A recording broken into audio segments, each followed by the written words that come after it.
Halo, selamat datang kembali. Pernah nggak sih Anda kepikiran di panggung kosmik yang maha luas ini, apa sebetulnya takdir bangsa kita Indonesia? Nah, hari ini kita bakal ngebahas sebuah visi spiritual yang wow, luar biasa banget dari kanal Media Ayat Tersirat. Ini semacam cetak biru yang jauh melampaui urusan politik dan ekonomi biasa. Oke, kita langsung ke gagasan utamanya yang mungkin kedengarannya agak gila ya. Gimana kalau Indonesia itu ditakdirkan jadi mercusuar bukan cuma buat dunia, tapi buat seluruh alam semesta? Kedengarannya berlebihan? Tenang, kita coba lihat dulu apa sih dasar dari klaim yang sebesar ini. Jadi gimana ceritanya sebuah negara kepulauan di Khatulistiwa bisa-bisanya punya peran kosmik yang segitu gedenya? Menurut sumber yang kita bahas ini, jawabannya tuh ada pada sesuatu yang kita lihat tiap hari, yaitu keunikan Indonesia itu sendiri. Coba deh pahami konsep ini, laboratorium. Jadi menurut kanal tersebut, keragaman kita yang luar biasa ini, semua agama ada, suku bangsa, budaya, itu semua bukan kebetulan. Ini tuh kayak eksperimen ilahi yang sengaja dirancang buat menguji semua ajaran kebaikan di satu tempat. Semuanya ada di sini, di Indonesia. Nah, ini dia kesimpulannya. Justru karena laboratorium spiritual ini pusatnya di Indonesia, maka ilmu kebenaran yang paling tinggi pun diturunkannya ya di sini. Inilah fondasi argumennya, kenapa Indonesia itu diyakini ditakdirkan jadi penunjuk arah buat seluruh dunia. Pertanyaannya sekarang, oke, konsepnya keren. Tapi ada buktinya nggak kalau takdir besar ini mulai kelihatan? Nah, sumber ini nunjuk ke sebuah petunjuk yang mengejutkan, yang sebenarnya ada di depan mata kita semua. Sebuah logo nasional. Ini dia, logo resmi buat HUT RI yang ke-80. Kalau kita lihat sekilas, ya ini cuma desain grafis biasa kan? Tapi menurut Media Ayat Tersirat, di balik angka dan gambar ini, ada sebuah pesan ilahi yang tersembunyi. Sebuah petunjuk yang nyambung banget sama ilmu kebenaran universal. Coba kita bedah kata bersatu dulu. Menurut sumber ini, persatuan yang sejati itu bukan cuma soal hubungan antar manusia yang masih hidup aja. Ternyata, butuh dua lapis perdamaian. Pertama, kedamaian di dalam diri kita sendiri, antara roh atau fitrah kita dengan jasad kita. Dan yang kedua, ini lebih dalam lagi, adalah kedamaian spiritual antara kita yang masih hidup dengan para leluhur atau roh yang udah nggak ada. Katanya, tanpa harmoni di dua level ini, persatuan bangsa itu ya cuma angan-angan. Dan disinilah logo itu ngasih jawabannya. Coba perhatikan angka 8 yang menonjol itu.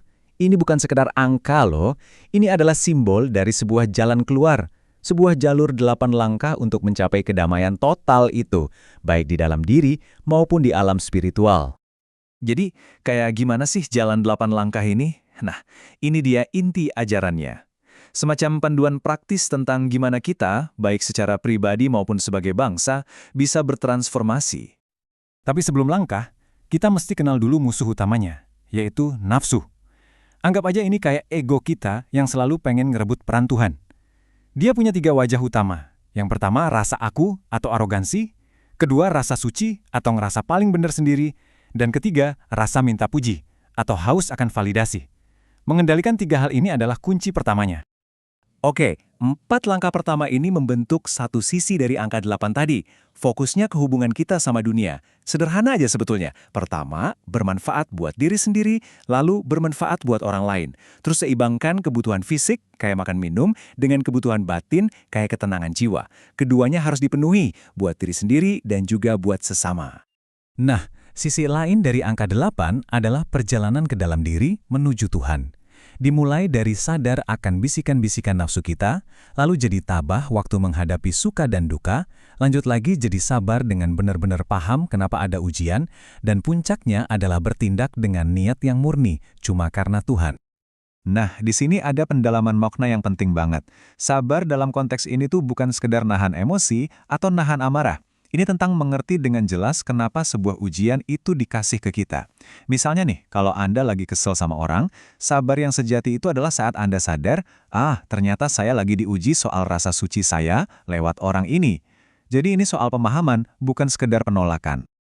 Lalu, buat apa sih semua ujian ini? Tujuannya ternyata simpel, untuk memastikan dalam setiap niat kita, fitrah atau sisi baik kita, itu lebih dominan dari nafsu. Sumber ini bahkan ngasih angka loh, nilai kelulusan minimalnya itu 7,5 dari 10. Artinya, kita nggak dituntut sempurna, tapi yang penting, fitrah harus selalu jadi pemenangnya.